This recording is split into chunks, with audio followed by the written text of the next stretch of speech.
Ikaw ba yun? Nasaan yung papel? Yung ticket. Hindi mo... LTO, lipa pa po yung registro. Hindi mo pwedeng tubusin. Kasi sa LTO, hindi katulad sa palengke. Pag sobrang bayad, pwede mong bawiin. Ito yung plaka, no? Ito, naipakita mo ito sa enforcer. Enforcer ng LTO. So, ibig sabihin, kung January, February, March, April, May, kung tama ang ginawa ng LTO, in-over yung 4 na buwan, hindi siya expired. Dapat kasama na. Oo. Ngayon, ang gusto nating malaman, ikinonsider nga ng LTO. Yung katulad niya na nahuli at sinasabing expired ang rehistro, para sa kanya, problema yon. Malaki po. Hindi ka na nakakabahan. Okay? Sige. Salamat po na marami. Wala kayong problema. Okay? Halika kayo. Brother, si Ma'am Solid, nandyan? Siya rin? O yung assistant? O, kausapin namin. Good afternoon. Sinong assistant ni Ma'am? CJ po. Ikaw? Batang-bata, ah. Ito, tricycle. How come na under-collect MBUC 2004 plus penalty na 1,350?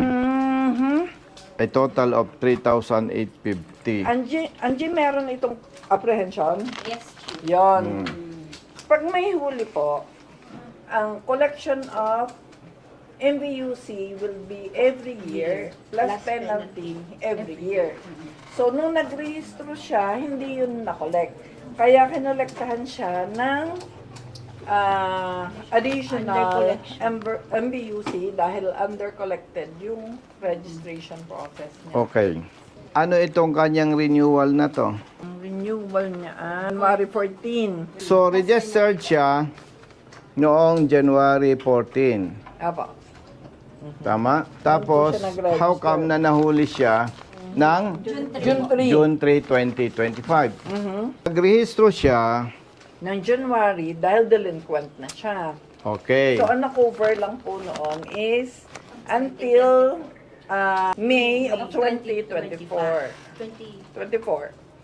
So, ibig sabihin, kung nagrehistro siya ng January 2025 at siningil siya ng MBUC na current, Ang ibig current sabihin, niya po is 2024. Kasi wala tayong advance renewal ng more ayan, than 2 pinag-penalty years. siya. Apo.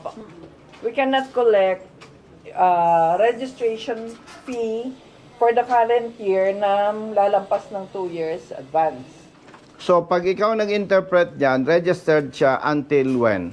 Ano po? Kasi dahil ang titingnan natin is the plate ending. Okay, ang plate ending niya is 5. Apo. So, ang Kailan siya current niya, registered? Hanggang kailan? hanggang May of 2024. Yun yung binayadan niya. Saka po po. So, kung ang totoo ay hanggang May 2025 lang siya, may pananagutan ang inyong personnel. Kasi dito nagbase Walang ang may-ari ng sasakyan. Nakalagay dyan, next renewal, Apo. January to March 2026. Kung pagbabasihan ito with respect to LTO, walang kasalanan ang may-ari ng sasakyan. Anyway, ito naman po ay, sabi nga natin, all apprehensions are not considered final.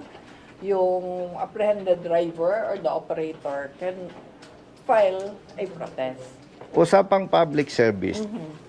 Ito ang ikinasasama ng loob namin sa side ng motorista. Kasi, kung titingnan po natin, ma'am, nandito na yung ebidensya Nire-respeto ko yung inyong proseso. Pero kung titingnan natin yung public service, public interest, kung ako nasa posisyon nyo, i-resolve ko agad to Bakit, ma'am?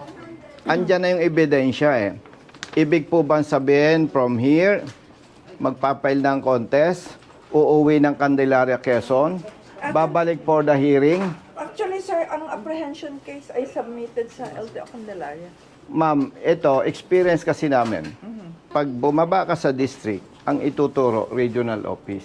Ibang issue ito. Anyway, we will follow your procedure. Sasubmit kami ng contest, but we are hoping na hindi siya mag-a-appear sa inyong opisina para dumalo sa hearing.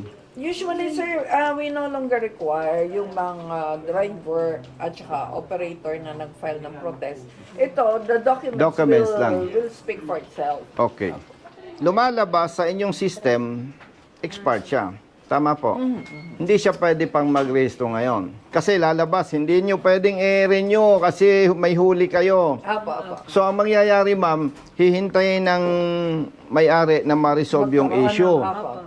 Pag na-resolve ang issue, that's the time pwede na Na sila pwede mag-renew. mag-process. Okay. So, ang Thank advice you, ma'am. namin is, wag mo na niyong gagamitin ang Ano po unit. sasakyan? At baka Huwag naman. Ay, baka Ay, niya sir. mahuli. Hindi. Ay, Oh, gawa- ma'am. Ginagamit pang hanap buhay.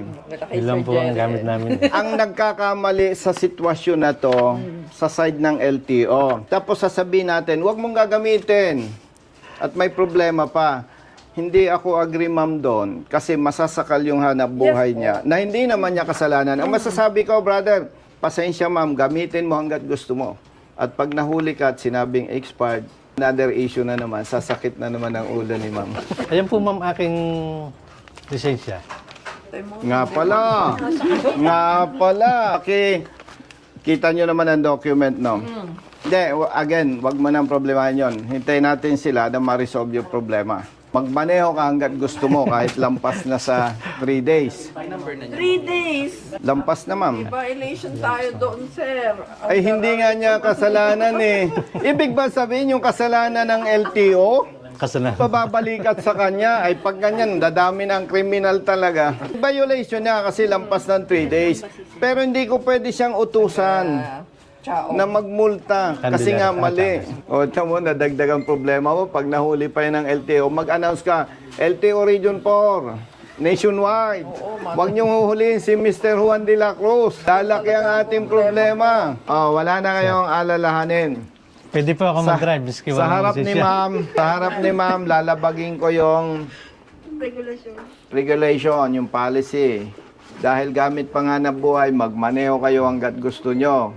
Pag nahuli ka, driving without license, nahuli ka, hindi na tayo dito pupunta, sa ombudsman na. Kakasuhan natin yung tao ni ma'am na nagmali yung trabaho. Ma'am, with all due respect, hindi naman pwedeng masacrifice sila dahil sa mali ng ating kasama.